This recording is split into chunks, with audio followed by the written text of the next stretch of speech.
Buenas tardes, muy buenas tardes a todo el que se va uniendo a esta hora a la transmisión. El presidente Biden tomará medidas drásticas en las fronteras, al menos eso es lo que negocia para complacer a los republicanos y obtener el paquete de ayuda que está esperando para Ucrania. Buenas tardes a todo el que se va uniendo. Vamos a estar hablando de esto, qué es lo que se sabe, qué es lo que se está negociando en este momento, ahora mismo, justo, se está negociando entre la Casa Blanca y el Congreso para intentar pues aprobar este paquete de ayuda para Ucrania. Saludos a todo el que se va uniendo. Por supuesto, les pido que vayan compartiendo de inmediato la transmisión para que llegue a muchas más personas. Y bueno, saludar al abogado Ismael Labrador, que amablemente nos acompaña. Gracias, Mario. Gracias por tenerme una vez más aquí. Bueno, la agencia AP, una de las agencias más serias que hay de periodismo de los Estados Unidos, dice que la Casa Blanca y el Congreso están negociando este acuerdo de 110.000 millones de dólares. Repito la cifra para que se caigan para atrás: 110.000 millones de dólares de ayuda para Ucrania y para Israel.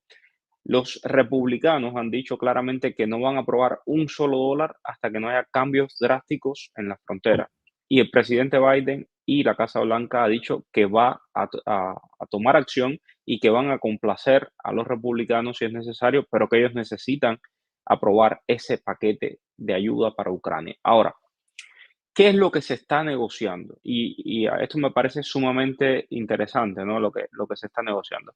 Fíjense ustedes, según la agencia AP, que ha podido hablar con los senadores que están y los congresistas que están negociando todo esto, entre las propuestas que se están discutiendo seriamente hay planes para permitir que los funcionarios de seguridad nacional impidan que los migrantes soliciten asilo en la frontera sur de Estados Unidos si el número total de cruces excede a la capacidad diaria de aproximadamente 5.000 migrantes.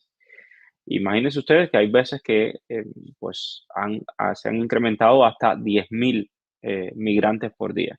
Bueno, lo que están negociando ahora mismo es que si, por ejemplo, pasan de 5.000 migrantes, pues ya se le elimina el derecho de las personas a pedir asilo y sean inmediatamente regresadas a México. Estamos hablando, por supuesto, de todos estos cruces ilegales que hay ahora mismo en la frontera. Y bueno, esta es una de las propuestas. ¿Qué le parece, abogado? Vamos a ir desmenuzando las diferentes propuestas. ¿Qué le parece esta propuesta? Yo creo que esta propuesta es bastante, yo no creo que sea una propuesta que pueda lograr pasar.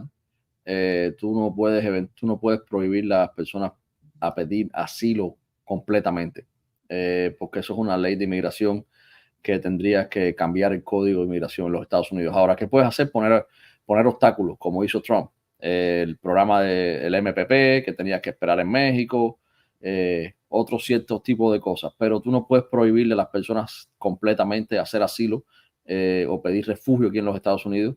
Entonces yo creo que ellos van a tener que buscar otro tipo de mecanismo para si las personas hay más de 5.000 al día, esos otros 5.000 o los otros 2.000 o 3.000 que sobrepasen los 5.000, entonces tal vez son enviados a México para otro programa o tal vez tienes que esperar otro día, pero no creo que puedan prevenirle por completo. Pero bueno, parte de lo que se está también negociando es un acuerdo parecido a este de permanecer en México, donde usted cruza la frontera y lo van a devolver y usted tiene que esperar el asilo en México. Esto es parte de lo que se está negociando. Otro elemento que se está negociando: se están debatiendo propuestas para detener a personas que solicitan asilo en las fronteras, incluidas familias con niños, con sistemas de seguimiento electrónico, es decir, con las tobilleras estas o con los celulares, para en caso de que no puedan probar su miedo creíble, pues sean regresadas a sus países de origen. Sí, esto es algo que se ha hecho, que se dejó de hacer. Al menos en la gran mayoría, muchas personas tenían celulares, igual que los handheld monitors, estos que son los que te mandan la señal de GPS. Yo creo que esto es algo bastante costoso, muy costoso para el gobierno de los Estados Unidos. Yo creo que por eso es que dejaron de hacer eso. No sé qué tan factible sea para ellos volver a implementarlo con la cantidad de personas que está entrando a los Estados Unidos. Y hay otro elemento que es sumamente llamativo, que se están estudiando formas de permitir que las autoridades expulsen rápidamente a los inmigrantes que han estado en Estados Unidos durante menos de 2 años, incluso si están lejos de la frontera. Usted está aquí en Miami, usted cruzó la frontera de manera ilegal y lo van a poder expulsar lo más rápido posible. Ahora, esas expulsiones solo se extenderían a aquellas personas que no han solicitado asilo, y que no han hecho un asilo o que no fueron aprobadas para ingresar al sistema de asilo, según una de las personas que están informadas de estas negociaciones. ¿De qué se trata esto, Boa? Sí, esto es lo que siempre hemos hablado. Tú tienes que tener una protección para poder estar en los Estados Unidos. Las personas que tienen un parol de 60 días tienen 60 días legales. Las personas que tienen un parol de 15 días tienen un parol 15 días legales. Si tienes un parol de un año, estás bien, tienes un año para permanecer en Estados Unidos. Pero siempre es lo que dijimos, cuando se te acaba el parol de 15 días, tú estás ilegal en los Estados Unidos. El asilo es lo único que te va a proteger. Es lo único que te va a proteger. Si no tienes un asilo hecho, entonces corres el riesgo de que te deporten. Ahora, esto viene consigo con lo que ellos quieren hacer. Si tú estás aquí en Estados Unidos, tienes menos de 2 años y tú no has puesto una petición de asilo, entonces tú no tienes miedo de estar tú no tienes miedo de regresar a tu país.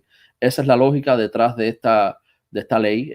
Siempre hay un policy, una lógica detrás de cada ley, y yo creo que es esta. Si tú has estado 2 años en Estados Unidos y tú no has sentido la necesidad de hacer asilo, entonces que tú no tienes ningún problema con regresar a tu país de origen, porque tú en realidad no necesitas pedir refugio aquí en los Estados Unidos. Bueno, eso es algunas de las cosas que se están negociando. De hecho, se dice que las políticas se parecen mucho a las políticas de la administración republicana del presidente Donald Trump, que intentó reducir los cruces fronterizos. Pero fíjense la diferencia. Muchas de esas políticas de Trump fueron impugnadas en los tribunales y los jueces le dieron la razón a las organizaciones defensoras de los migrantes en contra de Trump. Pero si el Congreso es quien promulga esta ley, quien hace este acuerdo, se le daría a los defensores de la inmigración muy poco fundamento legal para cuestionar las restricciones para quienes buscan asilo, porque realmente el Congreso es quien hace la ley. Exactamente, exactamente.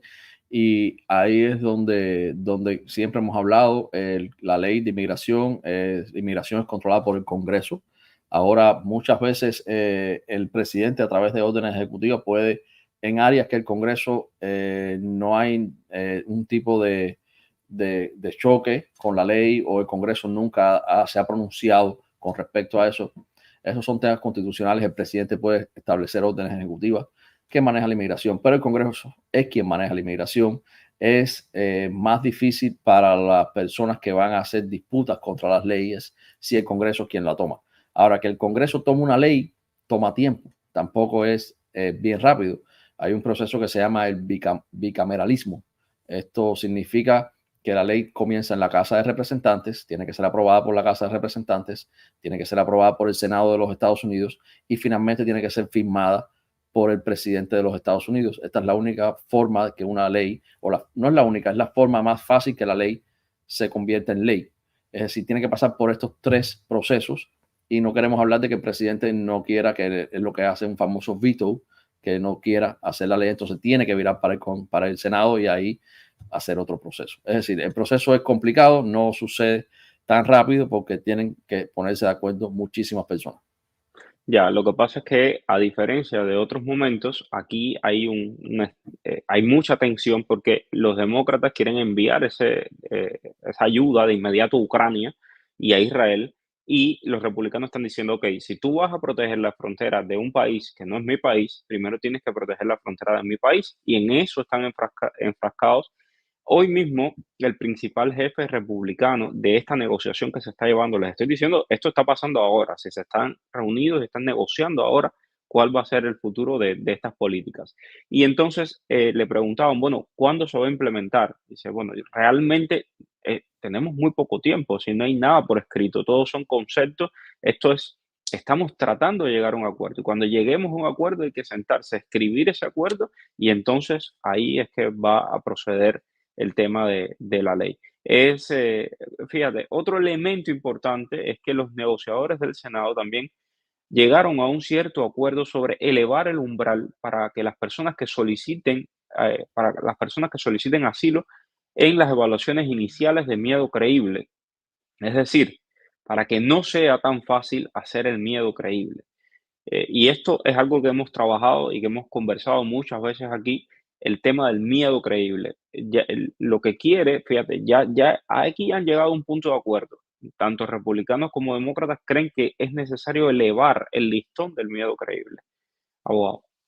Sí, yo creo que eso es algo que ellos pueden hacer. Esto, por lo general, los estándares son estándares que son puestos en vigor en el Código de Federal Regulations. Esto no es una ley, sino las regulaciones que interpretan la ley. Entonces, sí, es algo que pueden hacer un poco más rápido, igual tiene su proceso, pero también estoy seguro que va a tener sus challenges y sus disputas por organizaciones, porque hay mucho precedente legal basado en los estándares de miedo creíble, que es un estándar mucho más bajo que el de miedo razonable y que el del asilo político, el asilo como tal.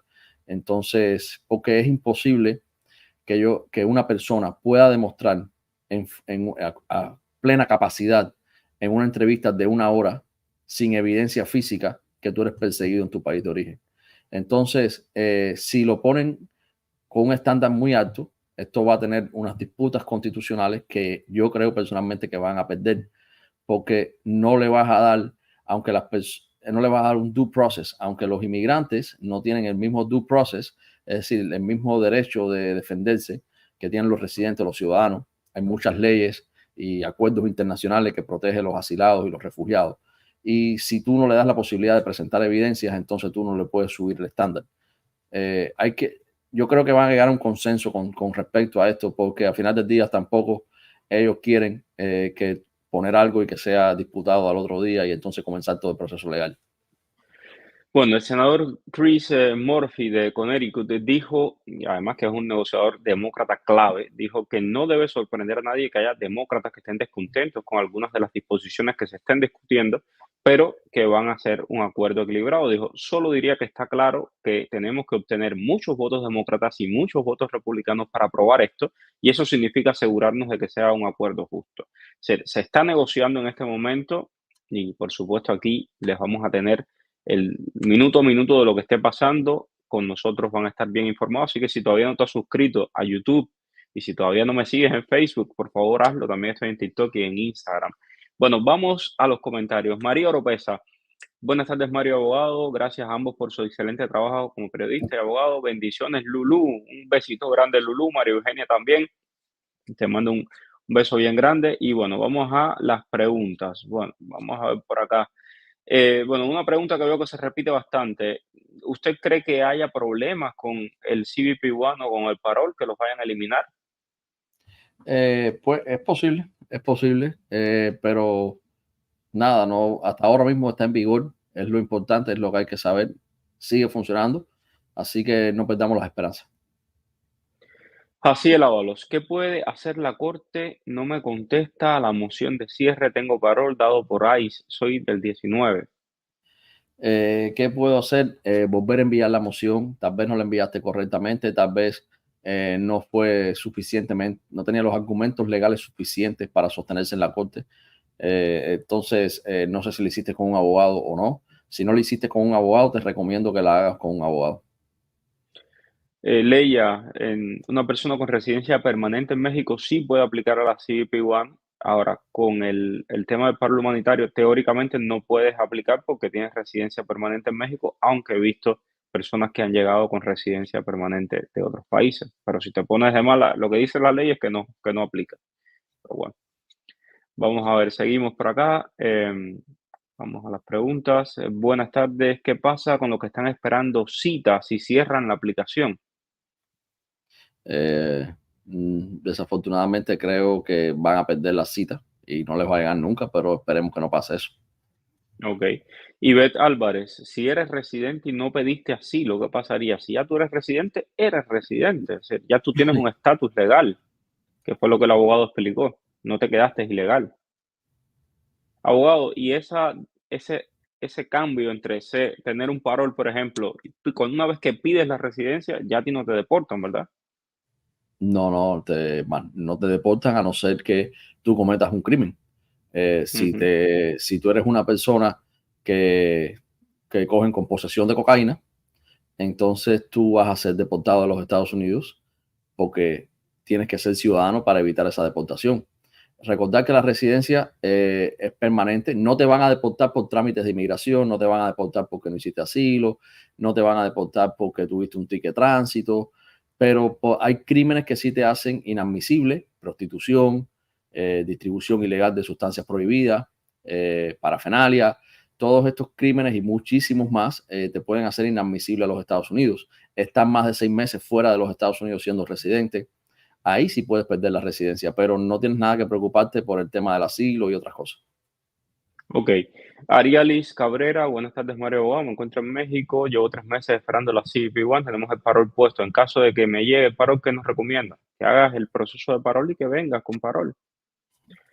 Ok, mi pasaporte me lo robaron en México, tengo pronto la cita de CBP-1, llévate allí con tu carnet de identidad, no vas a tener problemas. Digo, lo voy respondiendo rápido porque son preguntas que ya hemos Sí. respondido muchas veces, entonces para poder adelantar. El 3 de diciembre le llegó enseguida la autorización, yo estoy esperando el tema del paro humanitario. Eso puede pasar, sí puede pasar. ¿Qué tiempo puede demorar? Hemos visto gente que le llega en minutos y hemos visto personas que llevan meses. Así que solo paciencia. ¿Qué pasaría si eliminaran el paro? Esto lo hemos dicho muchas veces. Si se elimina el paro, se elimina ya. Se acabó. ¿Cambiarán los procesos de CBP-1? No sabemos si van a cambiar los procesos de CBP-1. Esperemos que no. Esperemos que estos sean para los que están entrando ilegalmente a la frontera de los Estados Unidos y no para el CBP-1. Ojalá y la administración pueda mantener el CBP-1 y ampliarlo incluso, mientras que cierra de verdad lo que sí están cruzando de manera ilegal, que es una riada de gente. Mario, mi pareja tiene pasaporte jamaicano, yo no. Yo tengo puesto el parol, pensamos casarnos. ¿Ella podría entrar en el parol? Siempre y cuando le han hecho una petición de parola a ella también, sí. Ok, seguimos por acá. Si soy cubana y entro con la cita de sí, pero igual tengo la residencia de México, ¿me afectaría en que me den parol? No te afecta para nada. Ya tengo mi fecha para la cita de CBP-1. Si me dan el parol, ¿tengo que acogerme a asilo político? Esta es una pregunta que se repite muchas veces. Adelante, abogado. Noel, si el, el asilo político, tener que acogerte suena obligado y no es obligado. Tú haces asilo político si tú quieres la protección de las leyes de asilo en los Estados Unidos. Si tú eres una persona que no tienes, si no tienes una I-94 o no tienes un parol, si tú eres de otro país que no sea Cuba, que son los únicos del mundo que se pueden beneficiar del parol y acogerse a través de la ley de ajuste cubano, si quieres tener un estatus legal, una residencia, yo te aconsejo que sí hagas asilo, siempre y cuando tengas el asilo. Tú no puedes mentir en la aplicación de asilo, pero no es obligatorio hacer asilo, es recomendado hacer el asilo. Son dos palabras totalmente diferentes. Me preocupa muchísimo la situación de los venezolanos y de otras nacionalidades, por ejemplo, nicaragüenses, mexicanos, gente de otras nacionalidades que están haciendo la CBP-1, entran a Estados Unidos con un parol y ya, y no hacen más nada. Tienen obligatoriamente que hacer un asilo, digo obligatoriamente en el buen sentido de la palabra. O sea, es la única vía o la vía más rápida para poderte regularizar en este país. Eso es muy importante y no veo mucha información al respecto. No porque te hayan dado un parol a la entrada y con la CBP-1, quiere decir que ya tú tienes permiso para residir permanentemente en Estados Unidos. No es así. Tienes que hacer tu proceso de asilo para que puedas tener un camino hacia la residencia permanente. Abogado. Sí, definitivamente. El asilo es el camino más común y más conocido. Si tú entras legal a Estados Unidos, de Venezuela, de Nicaragua, de cualquier otro país, y estás legal aquí en Estados Unidos con tu entrada ilegal, también te puedes beneficiar de un ajuste de estatus. Si te casas, si tu mamá o tu papá te pone una petición familiar y tú coges la residencia por esa petición familiar. Si tú eres víctima de un crimen en los Estados Unidos, de asalto, de extorsión, encarcelamiento involuntario, prostitución a la fuerza, hay muchos crímenes. Si tú eres víctima de un crimen, tú puedes obtener la residencia en los Estados Unidos. Si tú eres víctima de abuso doméstico porque tu esposo o tu esposa residente o ciudadano te golpea, tú puedes acogerte a las leyes de Estados Unidos y obtener tu residencia en Estados Unidos. Hay muchas vías para obtener la residencia en Estados Unidos. Lo que sí es recomendado que si tú entras legal y tú no eres cubano, tú hagas y comiences a pensar rápidamente cómo obtener la residencia. Ok, tengo aquí a Marlon Tamayo. Si tengo ciudadanía española, ¿puedo aplicar a la cita de CBP-1? Sí, por supuesto. Puedes aplicar y hemos dicho también que conocemos el caso de un ciudadano español que quedó retenido allí, porque recuerden que todo esto depende de la discrecionalidad del oficial de inmigración. Si el oficial de inmigración dice, bueno, tú eres ciudadano español, ¿qué haces aquí pidiendo refugio, pidiendo asilo? Te va a mandar, te puede mandar para tu país, si él lo tiene presente. Entonces, sí puedes aplicar. Tenemos casos de personas que han pasado sin problema y tenemos casos de personas que las han dejado detenidas. Mi mujer dio a luz en México esperando la cita que tengo que hacer para poner al bebé en la aplicación. Tengo actas de alumbramiento, necesita pasaporte para poder cruzar la frontera con CBP. Preséntate, añádelo a la cita con el nombre de él y preséntate en la frontera con los documentos que tengas el día que te toque la cita. Hola Mario, en 3 días 6 por CBP. Me dieron una I-862 primera casilla. Quisiera saber si aplico para la ley de ajuste cubano con eso que me dieron y qué es lo que me dieron. No, no aplicas la ley de ajuste cubano con eso que te dieron. Eso que te dieron es un NTA, es un aviso de comparecencia. Con la primera casilla significa que tú eres un arriving alien, es decir, tú entraste por la puerta, no cruzaste el muro. Esto te da la posibilidad de haber tenido un I-94, un récord de entrada y salida de los Estados Unidos. También te da la posibilidad de que hayas tenido un parol. Ahora, que no te lo dieron no significa que no lo emitieron. ¿Dónde está ese parol? Posiblemente en tus récords de inmigración. Ahora, si nunca existieron y nunca los tuviste, entonces ahí hay que hacer una lucha con UCIS a la hora del año y un día, demostrándole que tú tienes un NTA con primera casilla, es decir, un arriving alien, y que no tiene lógica, por ende, que tú no tengas una I-94. Entonces, es lo que hay que hacer. Pero lo primero es solicitarte un FOIA para ver dónde está tu I-94 y tu parol. Ok, tengo por aquí a Denier Canto, dice, hola Mario Abogado, mi papá y la esposa están en México, tienen problemas de salud, implantes de cadera, entre otras cosas. ¿Pueden pasar por la frontera sin tener cita? No, No, no lo pueden hacer. Si lo hacen, le pueden dar o una I-220A o una orden de deportación. Hola, cometí un error al firmar el formulario I-765, puse el mío en vez de la persona que lo solicita, lo hice por la página de USCIS del solicitante, mandamos carta a USCIS explicando el error y la corrección. tienes que esperar, Miranda. Tienes que esperar entonces a ver cuál es la explicación que te dan. Magela, hola Mario, si tengo puesto el parol y me entrego en la frontera y me dan una I-220A, ¿se pierde el parol para cambiar el estatus? No, si tienes parol, si te dan el parol después que entraste a Estados Unidos, ya ese parol no sirve para nada. Importante saber, las personas piensan que con la I-134A te dan un parol. A ti no te dan un parol.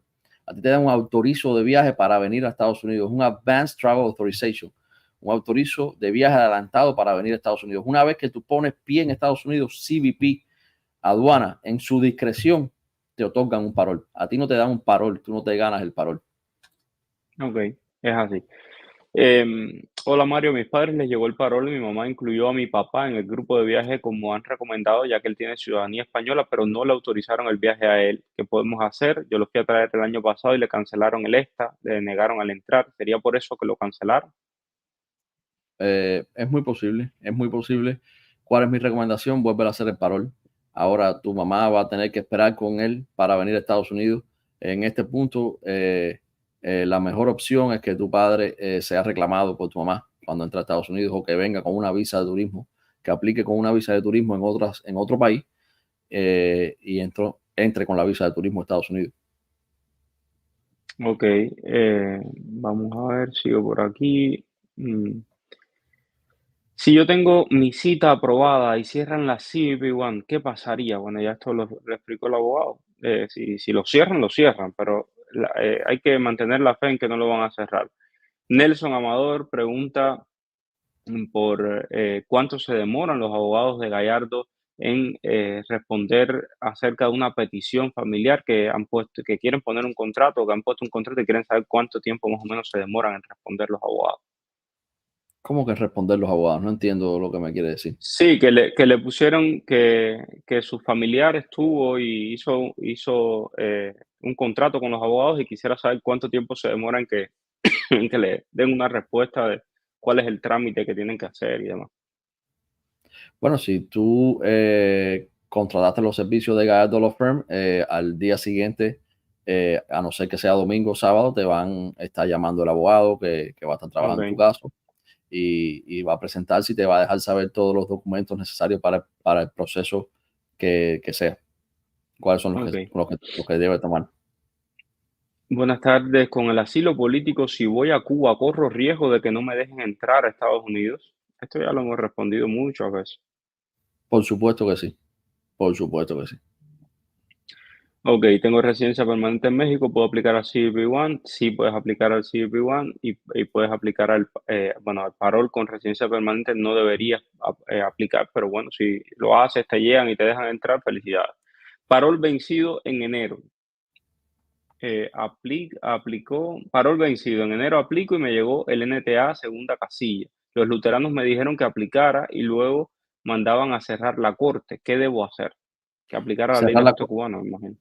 sí, exacto. Todo depende si tienes la corte en el sistema o no. Muchas veces te llega en el NTA, pero la corte no aparece en el sistema. Si no te aparece en el sistema, aplica. Si te aparece en el sistema, manda el cierre de corte primero. Ok. Este señor está fuera de Cuba con el parol puesto. No importa que tu parol diga que estás en Cuba, eso no tiene nada que ver. Si te llega, haz todo el proceso, móntate en el avión y ven para Estados Unidos. Ok, seguimos por acá. Mi pregunta es si hay una persona ajena a mi aplicación de CBP One, pero conoce todos los datos de mi registro, ¿puede hacer algo en contra para que no me llegue la cita? No, no sé, no tengo idea si puede hacer o no. No creo que pueda hacer nada, porque eso es una cuestión que maneja el Departamento de Seguridad Nacional. Es lo mismo que con los otros, de que si pagas y que si no pagas. Pero, en primer lugar, y esto por enésima vez lo voy a decir, no, nunca jamás te voy a recomendar que te metas en algo ilícito. Segundo lugar, cometer un ilícito en temas migratorios te va a descalificar para convertirte en residente, para convertirte en ciudadano. Y más tarde o más temprano aquí todo se sabe. Y cuando se descubra que hicieron una ilegalidad y tu nombre quede vinculado a esa ilegalidad, el que vas a salir perdiendo eres tú. Entonces, ojo con eso. Si mi hijo fue secuestrado en México, ¿puedo presentarme en la frontera? Puedes intentarlo y decir que tienes miedo en México, pero tienes que estar consciente que vas a ser sometido a un miedo creíble. Ujú. ¿Qué tiempo de límite tiene la cita? Llevo 3 meses y nada. Conozco gente que llevan 6 meses y nada. Así que 3 meses, todavía te falta tiempo. Se puede viajar con el parol humanitario el día 5 de enero si el pasaporte se vence el día 11 de enero.